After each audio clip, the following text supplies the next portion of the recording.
Welcome to Bound by Books. I'm Marianne Maria. I write paranormal romance and paranormal romantic suspense and all things that go bump in the night. I am joined by my co-host. My name is Sherri Hayes, and I have been writing contemporary romance and BDSM romance since December of 2010. Oh, It is God. hard to believe that that has been 12 years ago. Ah, I know. I've been writing since 2010 as well, since August of 2010, but I have only been in indie since 2014. So, Yeah. um, yeah, since God was a boy, that's what it feels like sometimes. It does, because you think about it, and when you're in it for once you're in it for more than I think 5 years, it just kind of all starts to run together, and you're so in the groove at that point that it just seems like it's always been this way, Yeah, you time know? marches on. It marches on in words across the page and it marches on across my face these days too. I look back and I see Oh, pictures of me back when I first started and just this eager young author thinking I was going to take the paranormal book world by storm. And you know, I was so young and fresh and no wrinkles on my face, and now I've I've turned into some of the hags that I write.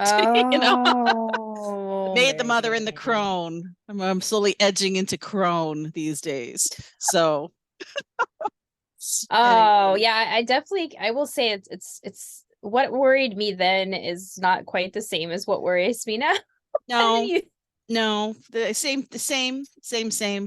But oh, I have to say one thing that hasn't changed, at least for me as a paranormal author, is the creative well where our ideas spring from. That's oh kind of, yeah. I think it's kind of an innate thing that all Mm, writers, all yeah. creatives I was to say, have. yeah, all creatives, yeah, they Yeah. creatives' minds work so differently than non-creatives. Yeah. That's something I have learned over the years because I'm married to a creative. I'm actually married to an artist. He chose woodworking as his medium, but he can draw and do all this stuff, and he builds things in his head. Like he can actually like put parts together in his head, and he knows what how to build these things.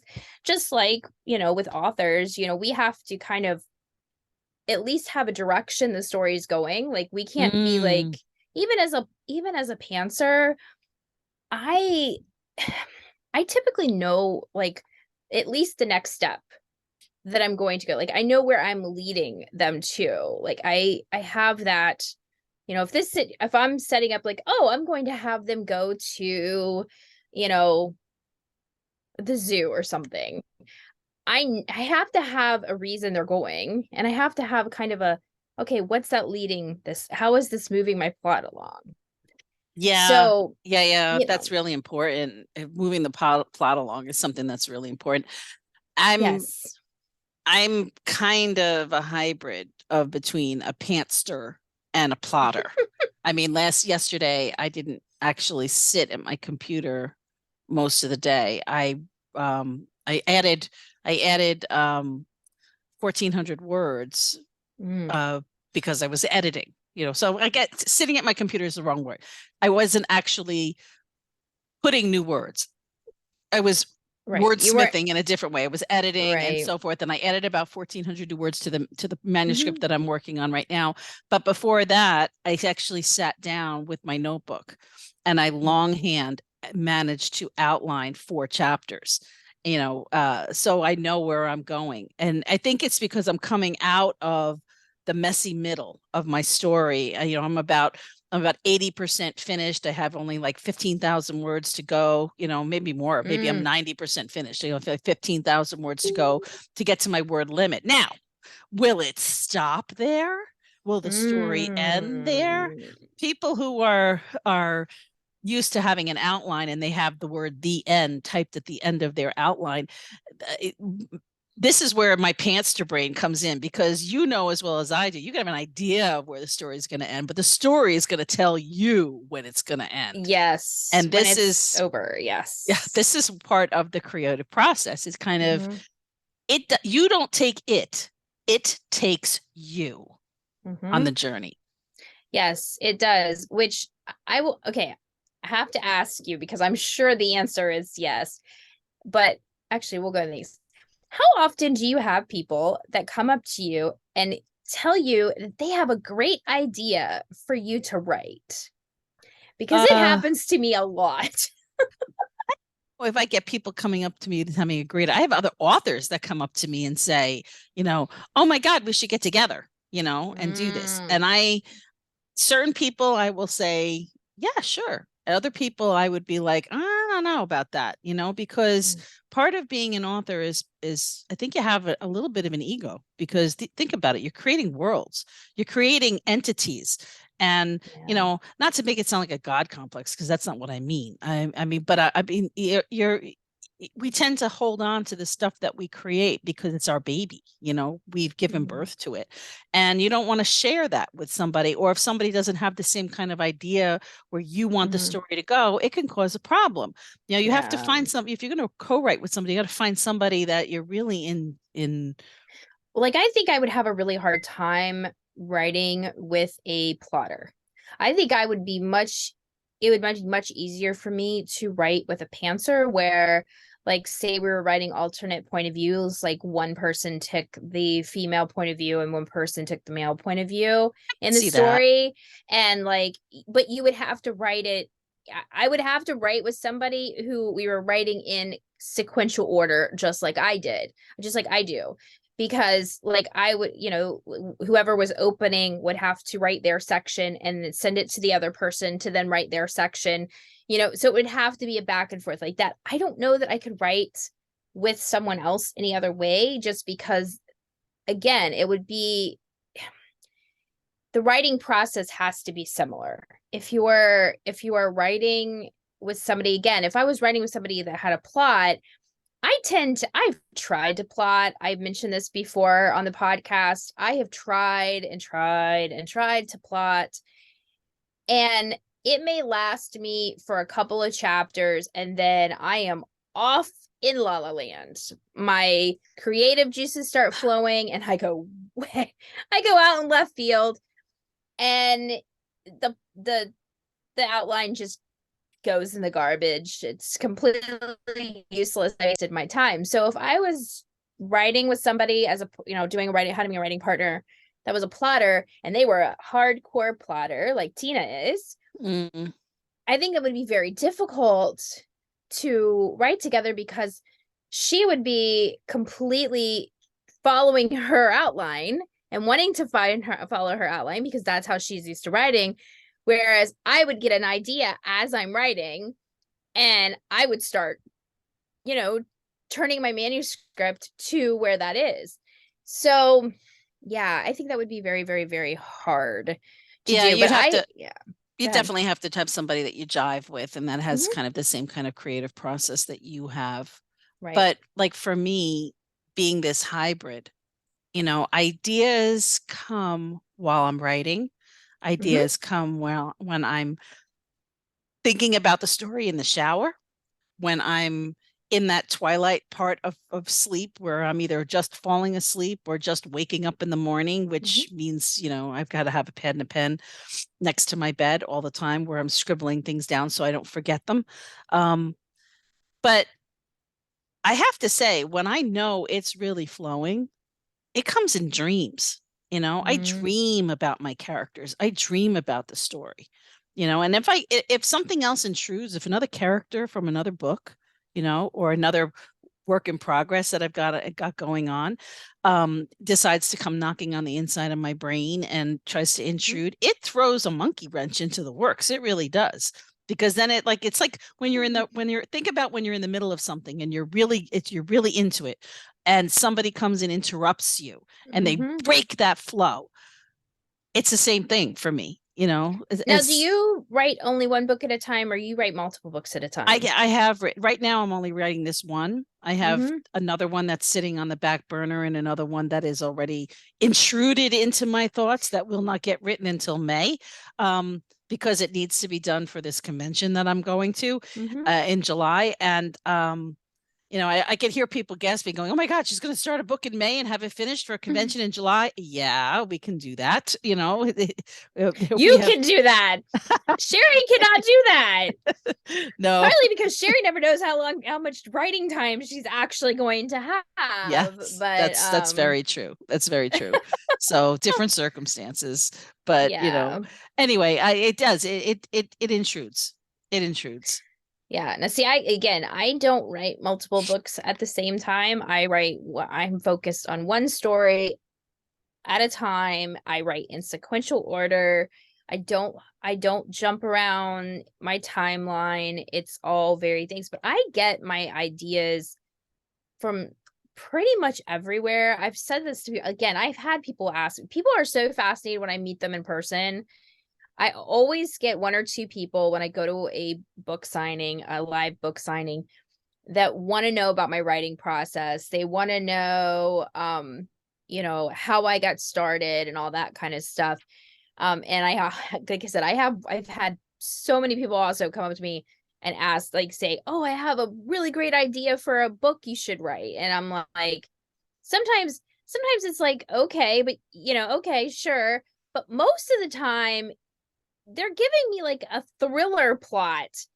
And I'm like, I don't write thrillers. I write romance novels. How in the world am I writing a romance into a serial, like a serial killer stalking this person to, to do, I mean, you can to a certain extent, but like the what they're telling me, it's like, it's very, you can tell the Well, focus is on the thrill, on the like the stalking and the thriller aspect of it, not on the romance, because they've not given me any romantic partner character. Like everything they've told me well, has maybe they completely. figured that you'll take care of that bit. You'll take care of that part. Yeah, and You'll I'm like, well, build the romance why in. don't you write that? If you have that idea, why don't you write that? Because I have plenty of ideas. I do not need any more. I do not have the time to write all the ideas that float around in my head. Yeah, I me don't need too. you to give me any more. Me And too. that's what I've found, every single author, like published author, that I have met at conventions, because the people coming to me asking me to write the story for them are always readers. Or just random people that I think maybe they aren't readers, but just random people I meet at events. But the authors that will talk to me, that when we talk about it, they're always telling me, they always say that they never have enough time to write all the ideas that they have, That's because they're very true. constantly getting ideas Oh yeah. Oh of yeah. stories. I mean, I could be sitting outside in the springtime, with a cup of coffee, just kind of lifting my face to the sun, just to kind of take a break. And it's Mhm. like, I've got people going, "Hello, are you in there?" It's not because they're knocking on my door. They're knocking on the inside of my head. And the Mhm. people that are saying, "We have an idea for you," are other characters that are kind of out there in the ether waiting for me to give them life. And Mhm. you know exactly what I'm talking about. I mean, it's crazy when you say that authors hear voices, but we do. We hear voices, and it's the voices of our characters that want their story told. So, Yeah. I have you ever like been sitting at a traffic light, like in the, like just kind of waiting, going about your business, running errands or whatever, and you'll catch a little snippet of somebody's story on the, like, often like on the sidewalk, or in the gas station on the corner, or coming out of the supermarket or what have you, and it'll spark something right there for you, that you'll get, like, I wonder what made them look like that, what made them, whether they're laughing or they're crying or they're having an argument with somebody, what Mm. precipitated that. It's like, I think authors are inherently people watchers too. Oh, yes, for sure. And that's what I Yeah. mean. It's like, that's why you get inspiration from anything, but you're people watchers, and you play, Mhm. name that emotion, and what caused it. Mhm. Yeah, I will say that that is one of the things that I will say is really strong in me. I'm very much a student of human interaction, and I think most authors are. Yeah. We find ourselves caught up in, like, a situation. I know when I was younger, I don't watch a lot of television anymore, but when I was younger, I used to watch scenes, like scenes that I liked. Well, I shouldn't say it, scenes that I loved in TV shows or movies or whatever. I would watch them over and over and over again. And I was, every time I was focusing on something different. I was watching their hand gestures. I was watching their facial Mm-hmm. expressions, their Yep. body Yep. language, all of that. And it, how they were expressing their emotions, that kind of thing.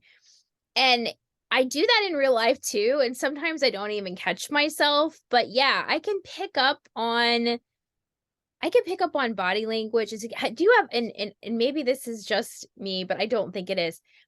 When you meet somebody, like you can either get a good vibe or a bad vibe off of them. Mm-hmm. And like, but I've come to kind of realize that a lot of that is it's me reading their subconscious body, there's a little body language Yeah. and the way they're carrying themselves and holding themselves. And that's from just the natural observations that I have made over the years that are just natural to me, but they translate into my writing. I have to ask you because I'm the same way when it comes to watching scenes in Mhm. movies and TV shows over and over again, the ones Mhm. that just grab you by the face. Yeah. Yeah. It when you're when I know for me when I'm watching them over and over again and observing the different things that because when you first watch it, it's there's so much going on the screen that it's Mhm. one big blur, but it's an emotional blur. And then when you watch it over and over again, like you say, you break it down. Do you always still have the same visceral reaction? Um, it depends. But yeah, sometimes I do. It depends on the scene and how emotional it is because sometimes it's just it's a scene where like a couple kisses for the first time or something like that. And over time that might get, to the point where if I watch it enough, I can be so focused on the body language and the facial expressions and stuff where although I'm still kind of feeling it a little bit, it's not as visceral as it was. But a death scene, I don't know, for some reason, like death scenes and really emotional, like loss type scenes, not even death scenes, loss scenes. Like someone is, missing, or, like a child is missing. If I'm like these, they've been kidnapped or whatever, and there's this frantic whatever going on, that is very hard for me to turn off my natural instincts, my Yeah. natural I guess, maternal Wanting to help. instincts Yeah. there. Yeah. Yeah, it's just like, but those type of things. So I think it depends on the scene. But if it's a good scene, if it's a good emotional connection scene, then not usually. But that's the same as like there are books that I'll reread over and over and over again for it's different because I'm not watching the scene in front of my head, but I am watching how the author is leading the emotion, like carrying it over. Like Right. I liked in my writing, I'm very much I like those emotional um moments. Like I like to have those really things. So I use for those moments a lot of times I'll use staccato sentences, Yep. which some authors do not like. Some authors are just like absolutely against staccato sentences, but I write very down to earth, realistic type things. I write like people talk, like Conversationally. Yeah. conversationally. And so, if I would normally think something in staccato, like, oh my goodness, what is going on? Then I'm writing it like that, you know? I'm writing it in staccato. So yeah. What about you? I do the same thing. I use short, punchy sentences, and then after a couple of those, it'll have a longer sentence and then Mm-hmm. short, punchy sentences again. Sometimes I can't get away from long introspection, but it has to be broken up at that point because the reader needs to be able to take a breath. Yes. The reader needs to take a breath. Same thing with highly Mm-hmm. emotionally charged scenes, because Yeah. me writing paranormal romantic suspense, there's a lot of action, and some of it Mhm. is a little dark, because there's violence and so forth. So the reader needs to be able to exhale with something that's funny that happens, or Mm, something silly, or just like, wait, what? That type of mhm, a look, or a reaction. So, mhm, but yeah, I still get the same visceral reaction for certain things, certain scenes. Pride and mhm. Prejudice is one of my favorite movies, and the one with Keira Knightley is absolutely scrummy. And I just there's the scene at the end when he just says, "I love you," and she just says, "Your hands are cold," and he kisses her hand, and there's that sunlight behind it and everything. And even though I have dissected that scene 100,000 times, I'm still like, oh, like that kind of, it just kind of Yeah. just grabs my romantic vibe and just shakes it Yeah, around a it just bunch. hits that Yeah. romantic string inside you that Yep. just, Yep. yeah, like like I said, it just depends on the scene, but I've done it too on action scenes. Like if something has a really like for emotional or connect, like some epic type Right. action scene that struck a chord with me, I will watch it and watch it and watch it. And again, I'm over time, the more I watch it, I'm paying attention not to the overall scene. I'm paying attention to where are their hands, what are they holding, how are they shifting their body and all that kind of stuff. And it translates, I use that and translate that into my writing. It I helps rem make the writing more realistic. I remember reading um it's one of the books in the Favor series, and I can't remember which one it was, but the main character was, the female main character was out Mhm. um because there were these entities, these dark fey entities that came out at night, and they were attracted to light. So if and they lived in the shadows. So when you when you encountered one, if you were in the shadows, they would just suck the life out of you, and that, not like in a vampiric kind of way, but just suck the life out of you. So you were literally a dried husk. And the way that KMM wrote it, it Mhm. was something that I remember going up the steps of my basement in my old house, and it was just such a dark, kind of creepy place to be. And the light, I could see the light coming underneath the door there leading up to my Mm. main floor. And all I kept thinking was that scene. And I would race up the steps like I was like I was a 12-year-old child. Meanwhile, I'm a full Oh, grown ass woman. But that's how much it no. affected me, that it Mm. was, being in the dark. And you wouldn't think, writing what I write, that I would be afraid of the dark, but I Mm. am.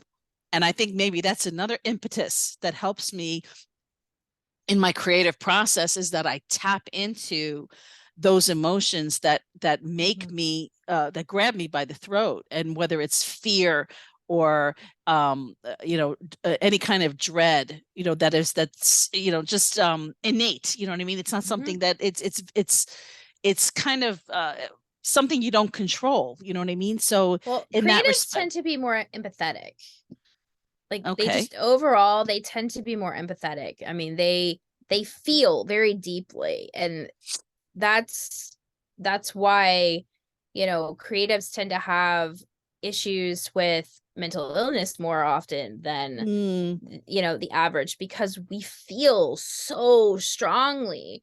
I mean, it's so, I mean, because think about it, if I mean, you could be watching a scene with these people are perfect strangers. You have no connection to them. They did exist to you an hour or 2 hours ago, okay? You have nothing, no connection to them, but you can be pulled in to this emotional connection to the point where you are sobbing uncontrollably right. I had that last because, night happen.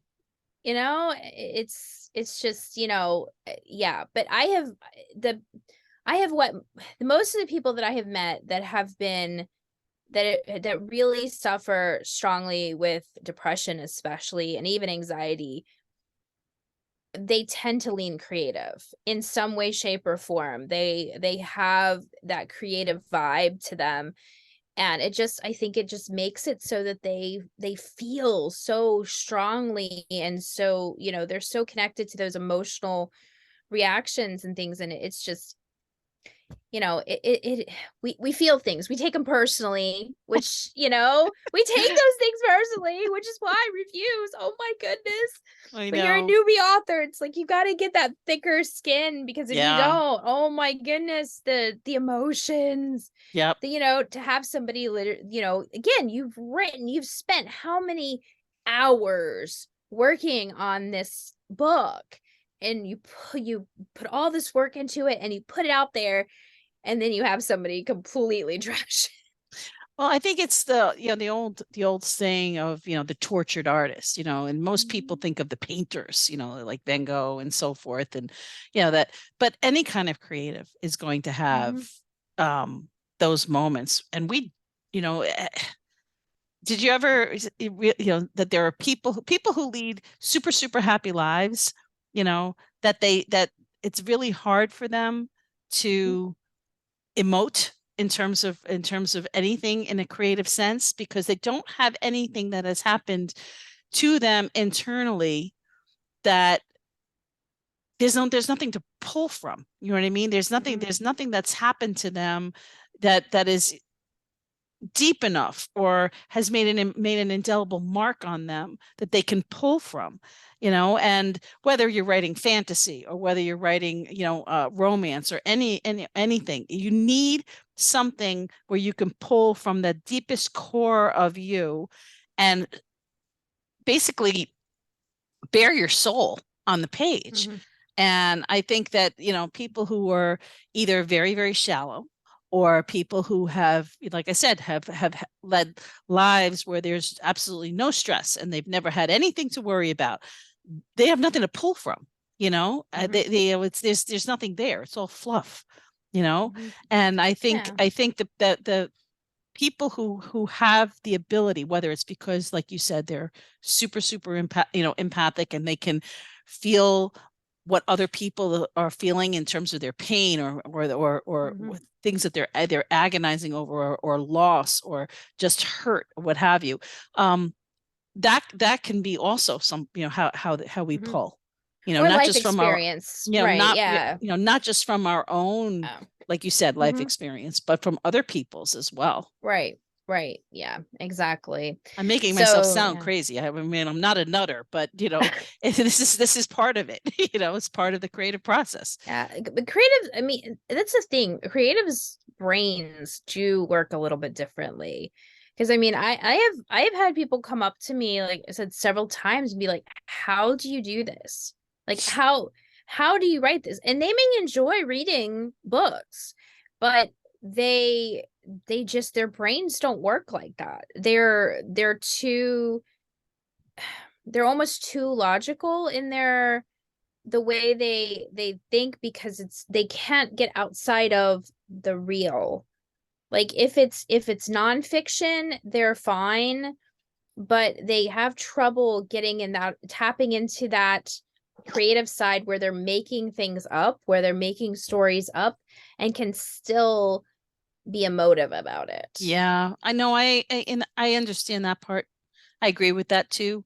The other thing I think is also people don't know how to craft words to make Mhm, mhm, to convey the kind of emotion that needs to be conveyed on a page, to make it a mhm. page turner, Yeah, they don't you know how know. to express themselves well, I think, Well, it's part of the, sometimes. I mean, every creative has their own medium.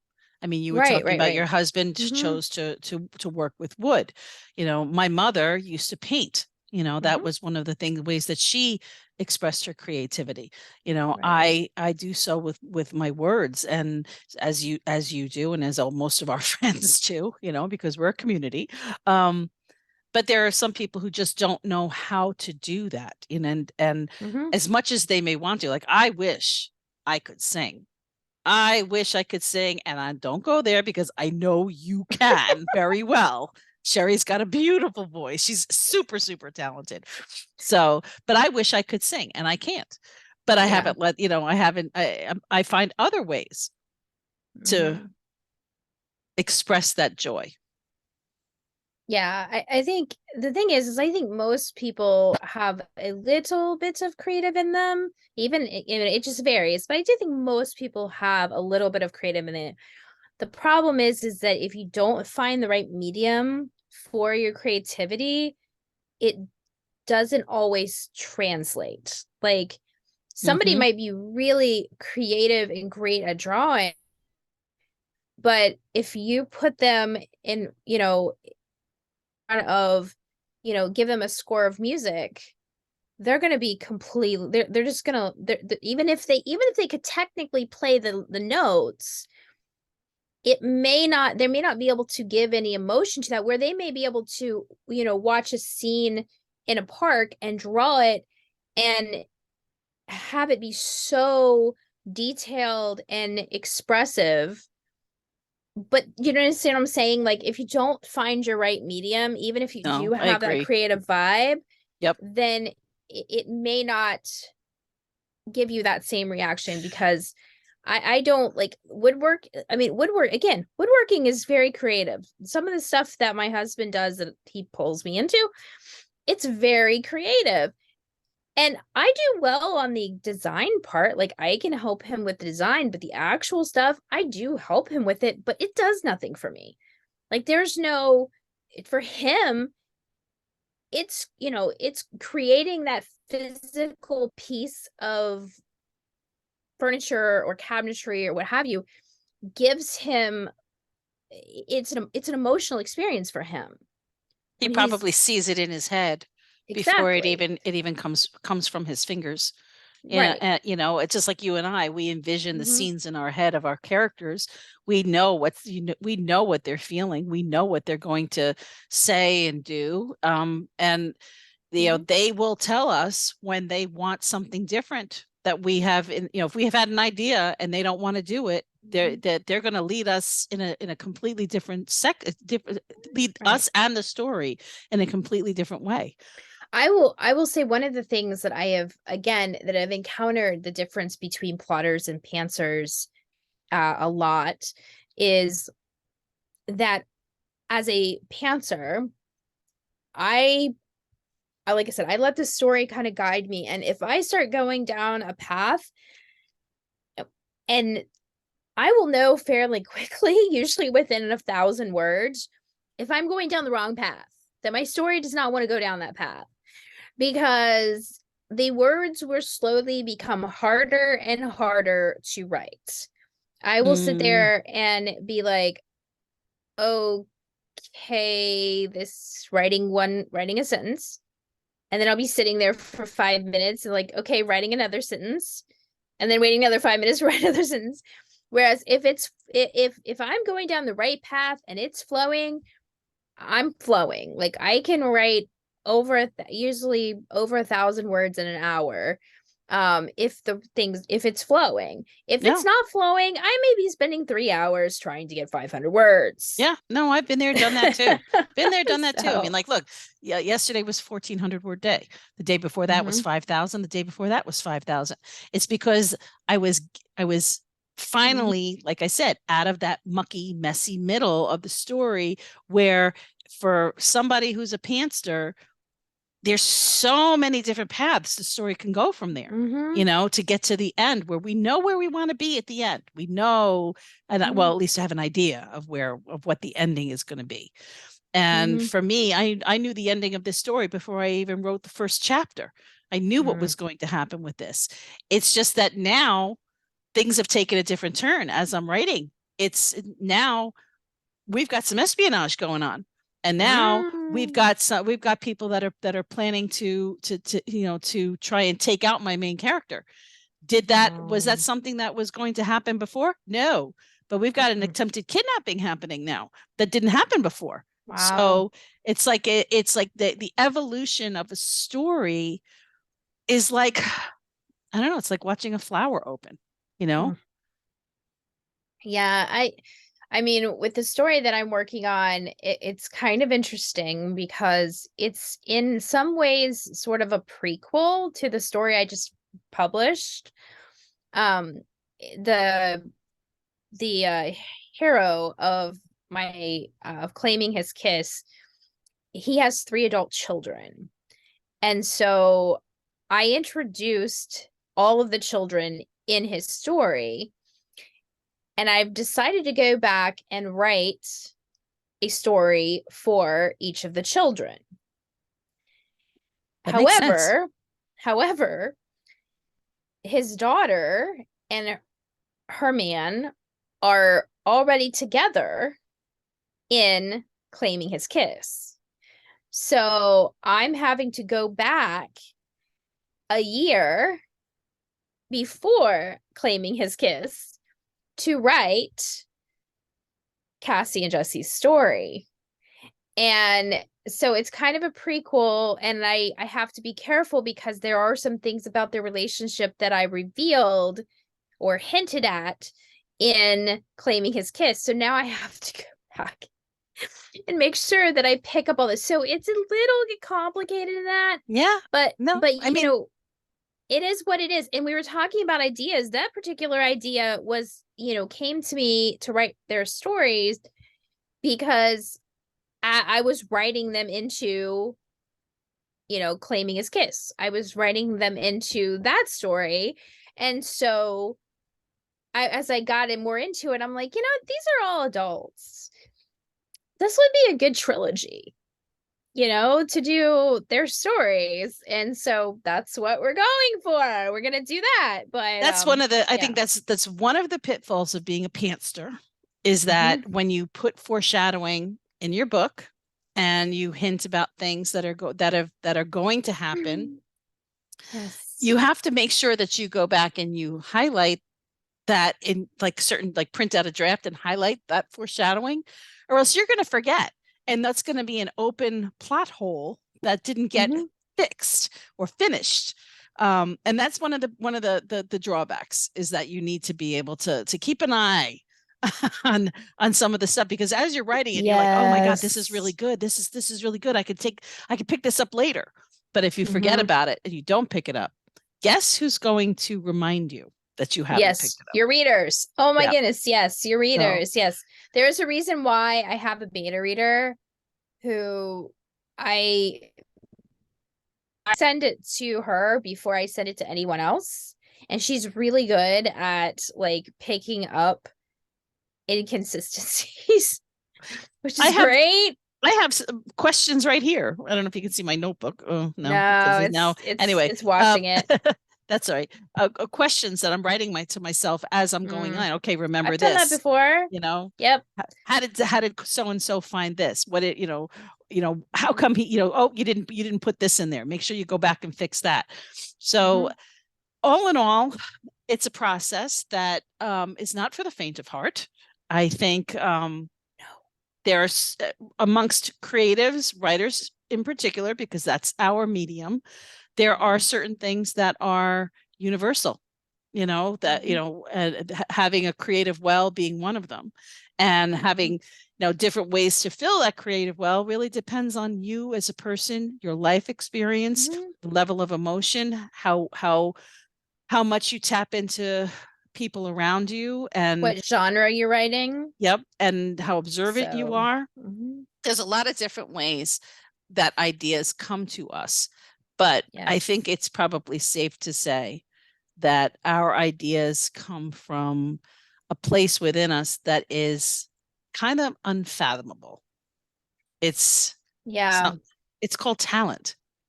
Yeah. It really, I mean, ideas, sparks of ideas, I should say, really can come from anywhere. I've gotten ideas from music, I've gotten ideas from news programs, I've gotten ideas from writing other stories. So you can get your ideas from anywhere, but it really is a matter of learning how to take those sparks of ideas and translate those into compelling stories. Yep. And that is where the talent comes in. Yeah, I agree. But if those sparks can come at you from, if they're, think of it as sparks from a fireplace that are hitting a slate hearthstone, they're not going to catch fire there because there's no talent. There's nothing, it's the same thing. Those sparks can come from wherever and from whomever. But in order for them to alight, that's the part of you that's in your core that is undefinable. You know what I mean? It's just something that is part of you. And any creative will tell you that if you don't create, if you don't, like for me, I don't write, the stories will still come, even if I don't put them on paper. They'll still come. Mm-hmm. Well, I used to before I started writing, because I started writing very late. And before I started writing, I used to just make up the stories in my head. Yeah, that's what I mean. And I just didn't write them down. But I will be honest, they weren't really like full-length stories like my books are. They were more scenes.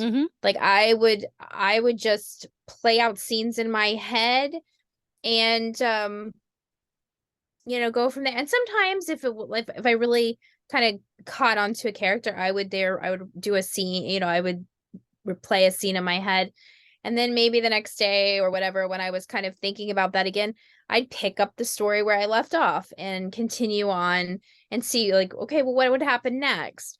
So yeah, if you're a creative, and whether if writing's your media or not, but obviously we're kind of specifically talking about writing here, since we're both authors, find a creative outlet for your creativity. Don't just bottle it up, because I never thought I could write. I never considered writing because I was not a strong speller. I had a really hard time in school. I did not get A's like a lot of writers did in English. If I got B's, I was thrilled, because back then, I know a lot of schools today use a lot of computers. But Marianne and I are from the generations that we all hand wrote everything. Pencil and eraser. School. Yes, pencil and eraser. So you didn't have spell check. You had your memory. You had to memorize words and, remember how to spell them. And I was not good at that. So, and there's some grammar rules. I was okay on grammar rules, but with commas and stuff like that. But spelling was my big thing. And I never thought that I would ever, it was never considered that I would be an author, published author, because I was such a bad speller. What I didn't realize back then was that that's why you pay editors. You pay people to go through your story and do all those red marks so that you can fix them. They flag them and fix them for you. So I didn't realize that at the time. So I never really considered it. But so I didn't write my first, I think I started writing when I was like 27, 28 was the first time I wrote my first story. And it was a fan fiction. So I mean, before then, and even then, I never considered really publishing it. I didn't even want to post it online, and only did so because I showed my first couple of chapters to some online friends, and they encouraged us, like, you have to post this. This is really good. You have to post this. So without that, I would have never done that, and I would never be where I am today. So find an outlet for your creativity, even if it's not something that you are going to get paid for per se. I mean, and if you think you have some talent, fine, but maybe you're just not quite sure, find some beta readers, even if you have to get a developmental editor, something like that. I know for us, it's been an important thing. I have a sister-in-law who she has learning disabilities, along with a few other mental health issues, and she's really struggling to find an outlet for her. So she's writing a story right now. And, I know going into it, it's going to take a lot of work to get it to a publishable state. But I've told her that I will help her go through it and see if we can get something that's publishable. And her daughter, who has autism, has volunteered she likes to draw, so she's volunteered to do the drawings and stuff because it'll be a children's book. That's nice. So yeah, so it's going to be a lot of work. I Yeah. know that going into it. Actually sounds like fun. Yeah, but I mean, it'll give her a creative outlet and something that she can be proud of, that she's accomplished. So I'm really excited about that. So when that happens and we get to that point, if it ever comes to fruition, I will share it with you guys on the podcast, and let you guys know it's coming out. So, but I think we should probably wrap things up for today. And I think that's a really good, positive place to stop. I hope you all have enjoyed the episode today. If you are currently writing, I'm curious, let us know. You can hop over to the website. The link is in the description. Let us know, are you a plotter or a pantser? And where do you get your ideas? Where do you get it? Do you get them from listening to the radio? Do you get them from watching people on the street? Let us know. Until next time, have a great week of writing. Bye. Bye-bye. Wait! Before you go, don't forget to like, comment, and subscribe, and check us out on our website, boundbybookspodcast.com.